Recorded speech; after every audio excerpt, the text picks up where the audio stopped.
you to know that you never have to be alone.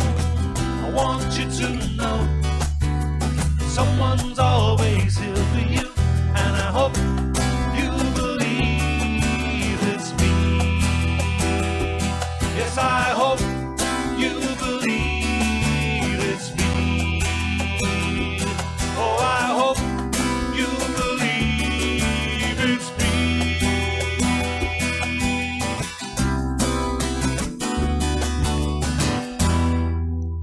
Well, hello everyone and welcome to another edition of the Invisible Song Club. My name is Mark Davis Stallard and this lovely lady beside me is Angela R. Campbell. How are you doing, Angela? I'm doing great, Mark. How are you doing? I am doing well. Looking forward to the show. Got a couple of great tunes coming up. Just a comment, a note to everybody. If you can please share the stream. The whole idea of the Song Club is to get the audience involved. So please put your comments, questions in the comments there, and we will get to them after we've discussed each song. That would be great. Please like, subscribe, share, whichever platform you're on, and that'll be wonderful. So we are the Invisible Song Club. Angela, what is the Invisible Song Club? Well, Mark, the Invisible Song Club is just that. It's a song club. It's very much along the same lines as a book club, where every 2 weeks, you and I each pick a song to talk about. Generally, the songs are suggested by the club members, and then we review the songs during this half-hour talk. The Song Club is one of those podcast things that really depends on an audience. We're really looking for you guys to participate. It's not about Mark and I. Mark and I have other projects that we do that's all about us. This is all about you guys and your opinion. We give you a little bit of our own information, but we really want you guys to listen to the songs and tell us what you think. That's really helpful. Absolutely. Well, it's going to be a lot of fun. There was a comment in there saying they couldn't see us, but it looks like they can now. So that's good. So shall we just move on? Let's jump in. Okay. Who are we talking about first, Mark? Why don't we do Smokin Joes, seeing as that's what I've got queued up. Okay, then. Okay. Well, shall I start with the clip first? Or pardon? Do you want me to start with the clip first? How do you want to do this? Well, I'll just play the clip and then we can... Okay, well, you're the captain on the controls. I will be the captain on the controls. Let's do the clip first, and then that makes it easier for me to edit it later. Here we go. So here's just a short clip. 10 seconds is about all we can get away with before the algorithms hit us, apparently. So here it is, a Smokin Joes.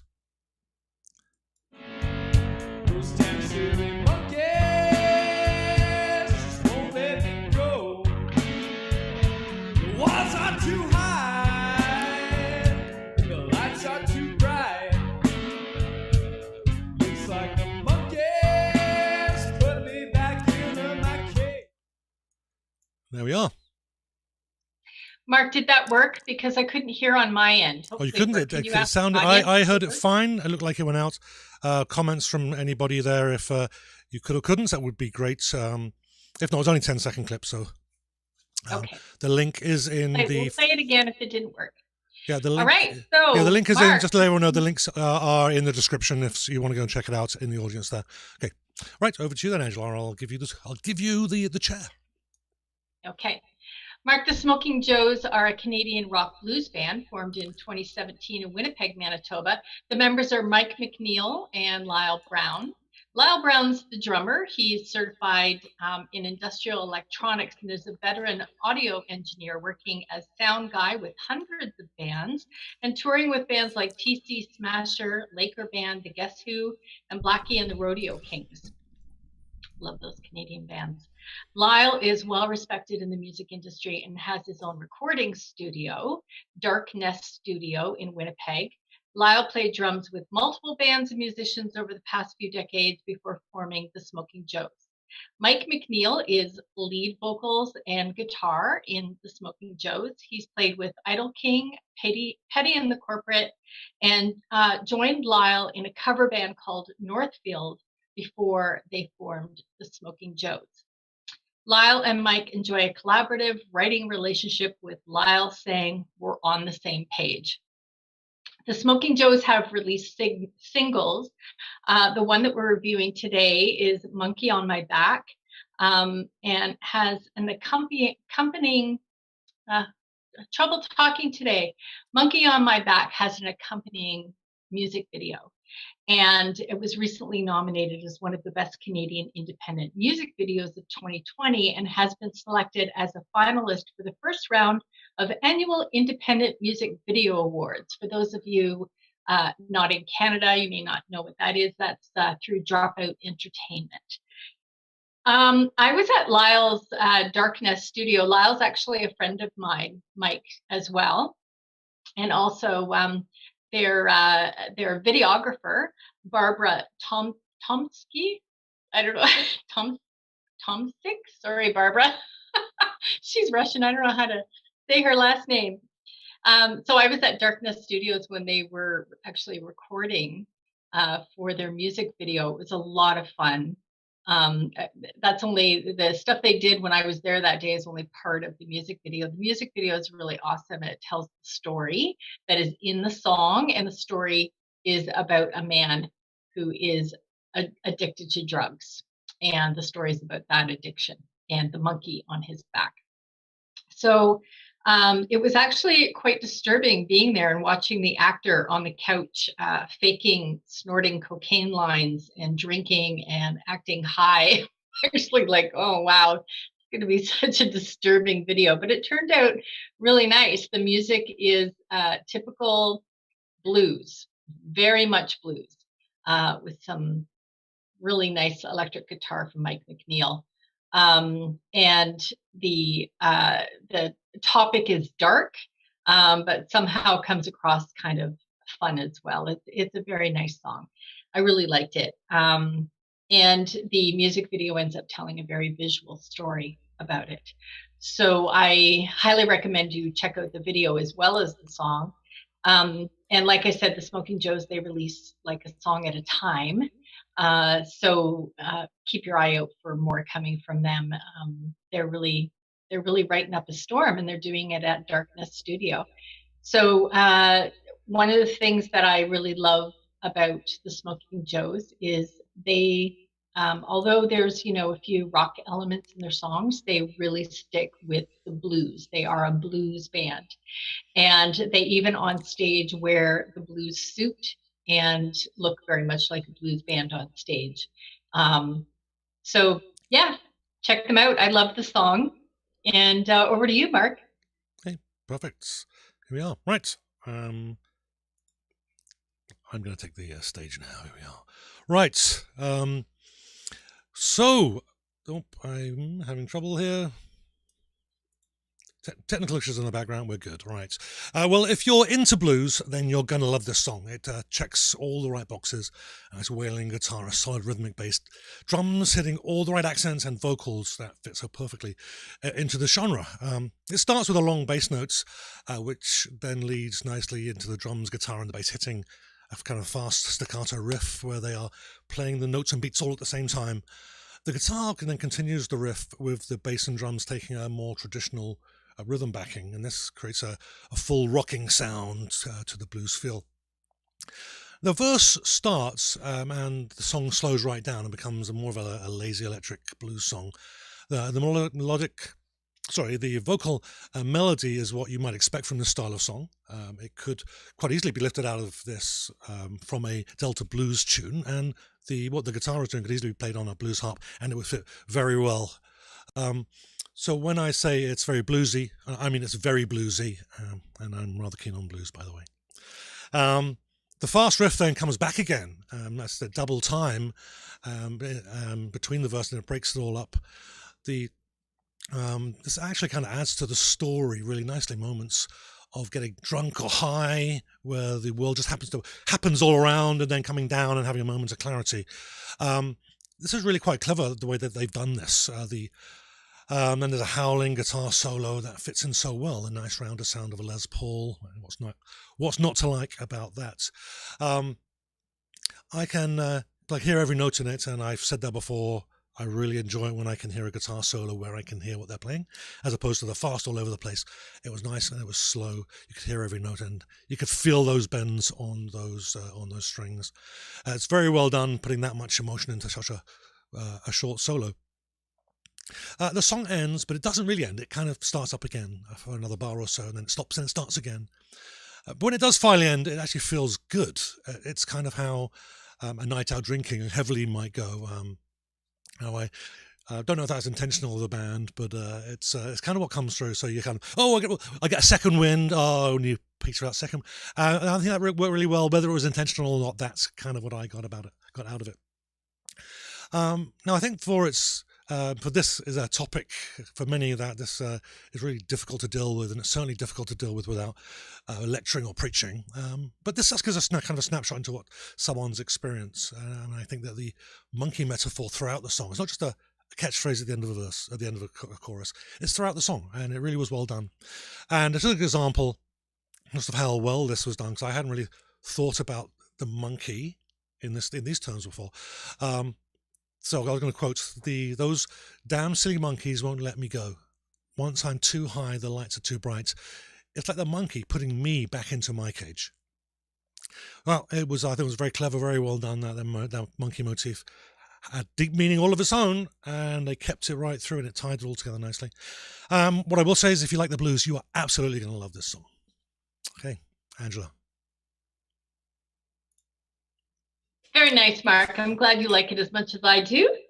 I am going to move on to Richard Dawson, unless our audience has some information for us. Okay. I'm not. There's been a little bit of chatter. I'm gonna just confirm that they were able to hear the clip, so that's good. We'll figure out why you couldn't hear it later, Angela. Doesn't matter if I hear it. Yeah, but one thing that needs to be said. Shaleem says Angela needs more coffee. That was from a little earlier. Oh, got my coffee, Shaleem. All set. Ryan Jans, mispronouncing names is my thing. It's everybody's thing, Ryan. It's everybody's thing. Great. So Shaleem says terrific comments from both of you. Stacey James, hi Stacey, who's our guest on the Invisible Man show yesterday. So thanks for joining us. Great blues track for sure, she says. And Shaleem has some comments. So Monkey on My Back, slow burn, love the blues rock sound. Gets more interesting towards the end. Fine musicianship.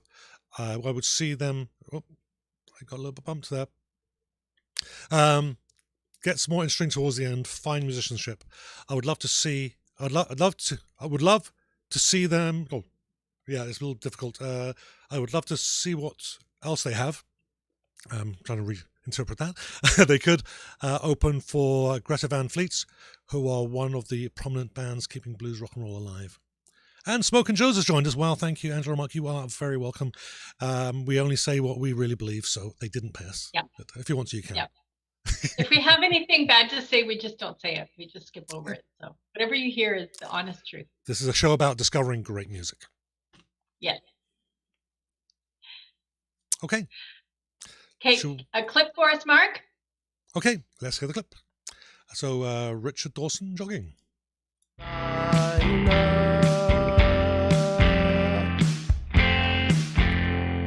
Business is okay, but I miss working with the young folk. I know I must be paranoid when I pick up. You, Angela. It's all yours. Okay, thank you, Mark. The Guardian, in the review of Richard Dawson's latest work, called Richard Dawson the most brilliant and humane songwriter working here today, here being in the UK. I don't know what humane means. I think it's just that he writes about some pretty deep feelings. So I think that's what they're talking about. The sixth studio album is called 2020, and that's the album that Jogging comes from, the song that we're reviewing today. It's received critical acclaim across the pond, as many of his other albums have. Its songs are rooted, as the title suggests, in the year 2020, each told from the perspective of a different character. They make up a patchwork of contemporary England and not a positive one. Homelessness, 0 hours contracts, the indignity of work, the cost of living, and the fear of climate change. The song we're reviewing today, Jogger, is about a jogger who fruitlessly searches for properties he can't afford. Spends a lot of time searching on eBay. And you know, these are items that we can take from our own lives right now in 2020, being stuck at home. And yeah, it's so the song Jogger is telling us a story. He's been deemed not essential, and he's agreed to just stay at home and isolate. And it talks about you know, some very timely topics. And at the end of the song, he even talks about the fact that he's going to run in a marathon, and will you support me? We're going to raise money for the Red Cross. So the video was pretty funny, actually. 7 minutes long, this song. Like, that annoys me. But actually, when he's telling a story like that, it was such a good story and well written. The 7 minutes wasn't quite so bad. Richard Dawson is an English folk-influenced musician from Newcastle upon Tyne. His 2014 album, Nothing Important, was released by Weird World and was met with critical acclaim. His 2017 album, Peasant, received similar acclaim and was chosen by the Quietist as their album of the year. In 2019, he released the album 2020, again to critical acclaim, as I said. Dawson's approach at tackling blues music has been described as an English version of Captain Beefheart. So he plays I guess he's playing different genres. This particular genre is more poppy, so he's basically gone pop folk at this point in his career. Dawson himself cites Qawwali, a form of Sufi devotional music, Kenya folk guitarist Henry Makobi, and folk musician Mike Watterson as influences of his work. And his work Richard Dawson's work has been described as experimental. So I guess that's where they're getting the Captain Beefheart reference there. Anyway, this song is, because it tells a story, it was quite entertaining and well done. His voice is pleasant. The music was good. Apparently he plays all his own instruments. So a talented man. It's interesting, Mark and I tend to pick songs that are similar somehow every time that we do this, and both of the songs that we picked for today are telling us some pretty great stories, and stories that are relatable at this time in our lives, what's going on in the world right now. So yeah, so good song. I suggest you check out the video. It's kind of cute. And over to you, Mark. Okay, perfect. Thank you, Angela. Well, I'm actually going to start with the lyrics on this song. I found that it actually was actually looking at the lyrics. He has them posted quite prevalently on the web, so go check them out. They actually read like an old-fashioned letter. It's like someone writing home, maybe to his mum or his best friend, about how things are going. There are absolutely no rhymes in this at all. The lyrics meander from topic to topic. And you might get away with describing this as a day in the life, almost. In many ways, the song is a product of its time, the feeling of working hard, going nowhere, and the world going by and being left behind. And I can feel the hopelessness in this predicament. In fact, there's something that's been going on in England, getting worse, certainly since the 1980s. When I was there, it was low there as well. I can only imagine how much worse it's getting now, as the feeling has been getting worse this year. And enough editorializing, Mark. Move on. I think it actually captures a real snapshot of how most of us are actually feeling these days all over the developed world. The song starts with a dramatic succession of chords hitting the beat with bass and drums playing the same beats. Then the guitar comes in clearer, bringing the energy down, making room for the vocals. The bass starts a heavy skipping rhythm, and the drums give a single hit on that snare, giving the feeling of movement and purpose. And it definitely fits the idea of jogging, gives that kind of skipping movement. The vocals come in clear at once, and the melody seems to be as meandering, if I can't speak now, as the lyrics. This conversational style in the lyrics and the melody is reminiscent of Gilbert and Sullivan operetta, where the story is just as important to get across as the tune, or even more important. I'm not saying that it sounds like it, but the lyrics kind of have that same storytelling vibe that I remember from being in those operettas at school, which I loved thoroughly, by the way.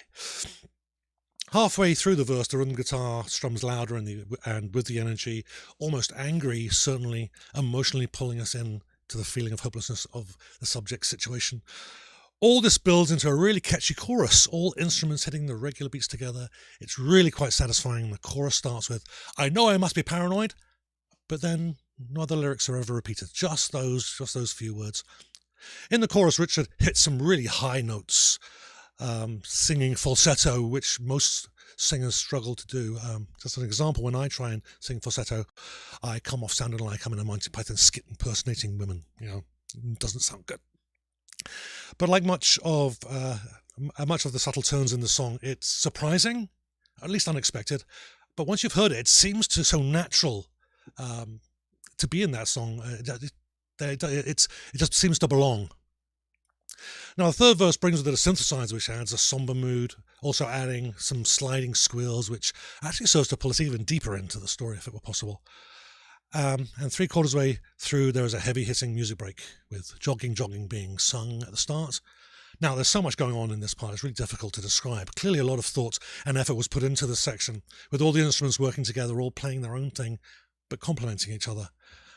The ending builds to an ever-growing crescendo towards the final chorus. This time, Richard sings falsetto throughout much of it, and it ends suddenly. But it was where I expected it to end. It wasn't a surprise. But every time I've listened to this many times, just today alone, and it actually leaves me wanting, I want to hear it again. It ends, I just want to hear it playing again. So I think I can't recommend this enough. I do want to end with one very clever, made me smile, this little section I want to read out from the lyrics there. "I know I must be paranoid. This morning in Memorial Park, I thought I caught a busker sneak an ugly word into Wonderwall as I went by." Very clever lyrics, very well done, and it's pulled me in, and I'm going to be finding out a little bit more about, listen to some more of Richard's music. There you go. Bring Angela back. Oh. Hi, Mark. And there we go. Too many buttons. There I am. La la la la la la. I think that that's kind of a lesson to the musicians out there who are paying attention to us. If you want a really long review about your song, make a 7-minute song, because Mark had to spend all that time describing the song because it was so long. It was great. It was great. Yeah. Well, the thing was, it was a kind of a dynamic song, right? That's otherwise you wouldn't have spent so much time on it. If it was repetitive, then you wouldn't have had as much to say. Yeah, there really was a lot going on in that song. Yeah, that was excellent. Let's see what we have in the comments. Oh, by the way, I just wanted to mention that song was suggested by Eddie Moll. So thanks, Eddie. I see that you're in the you are watching. So Moll. good Yes, choice. I Thank you so forgot much for about introducing me to Richard, or his music, I should say. Yeah, and Lyle Brown is a member of the Song Club. So yeah, so had to cover his song. Okay, Ryan has put a comment, and I'm not sure which song this was referring to by the timestamp. I think it was this current one. Very much reminds me of late 90s post-grunge rock scene. Yeah, it would have to be. The driving bass with distortion really brought back memories of watching The Wedge on Much Music as a teenager.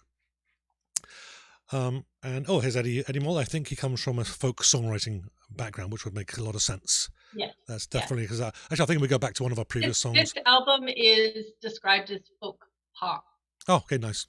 Yeah, the actual style there, the meandering lyrics are reminding me of some of Black Eyed Susie's lyrics. So they have a very solid folk background. So that that makes perfect sense. Now I see it. Stacy says hits some nice highs there. Shaleem, I'm not. Can I pronounce this? Love Qawwali music, Qawwali music, and then there's some other words. Go check that out. I'm not going to try and pronounce those and make a mess of it. So sorry, Shaleem. There's the Sufi devotional music is the Qawwali, and then Dawson talked about a Kenyan folk guitarist Henry Maccabi and a folk musician Mike Watterson. So that's where that. Okay, nice. Yeah. Eddie Mole says the start reminds me of Rocky. I can see that. That little bit of that energy.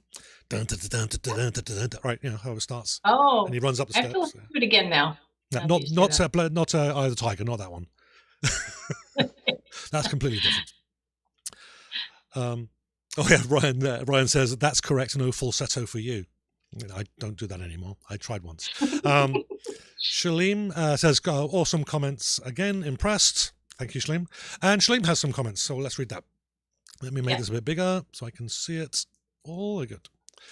So Jogging, the first few seconds made me think this was a nasty punk metal, but it quickly evolved into one of the most surprising strong songs that I've heard in a while.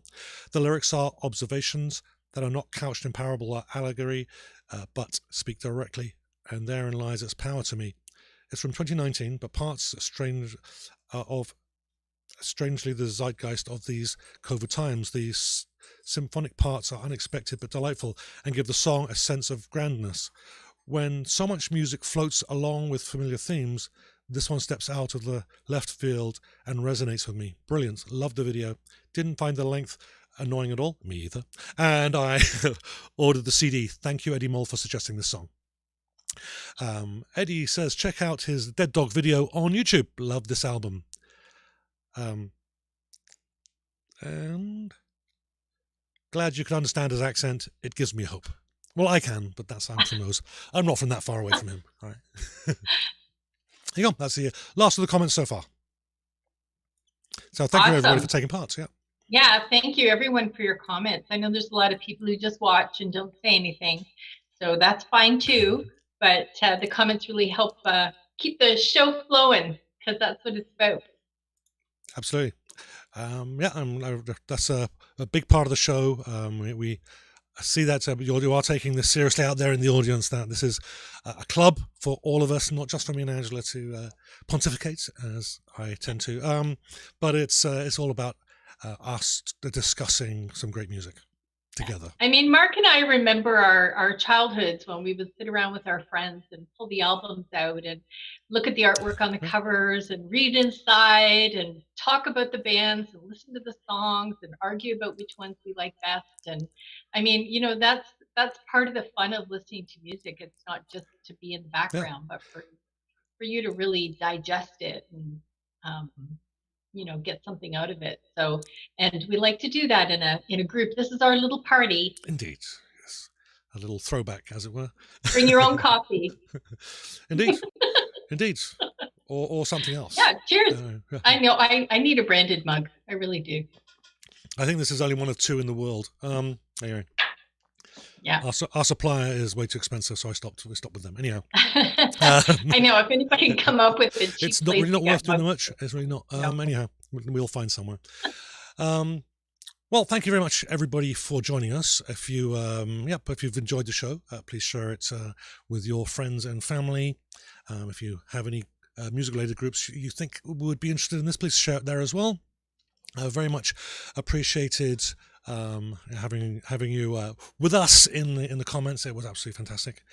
And Angela, actually what I should say is Angela is her other project is called Oh Just Eat It.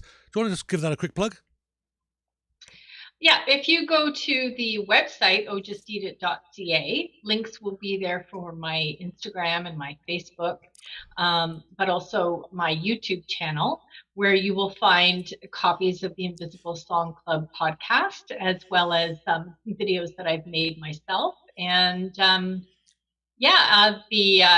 written articles. They're down right now. I'm working on it. I'm trying to get them back on, but websites are work, right? you want to talk to me, you can talk to me right here. Indeed. Excellent. And of course, the Invisible Song Club is part of the Invisible Man, where we have the 3 shows: the Invisible Song Club, the Invisible Man Show, which is a show about independent music, where we talk to the people that make independent music, and we're going to be trying out some new things this year as well. We also have another show called Welcome to the Madhouse, which is a distinctively British rock and roll hangout, and I host that with Adam Feasy in the UK. And that is on a Wednesday. I forgot. I'm not sure. All details for all the shows and all the hosts can be found at theinvisibleman.ca, and go check us out on Facebook as well. So thank you very much, everybody, for joining us. Thank you, Angela. Once again, it's always a pleasure. And we'll catch. Hashtag support Canadian indie music. There we go. We should do that. Yeah. We'll put that in the next posts. So thank you very much, everybody, and we will catch you in 2 weeks. But we'll see you on the other shows during the week as well. So thanks again, and we'll see you all in 2 weeks. Okay, thanks a lot. Bye bye.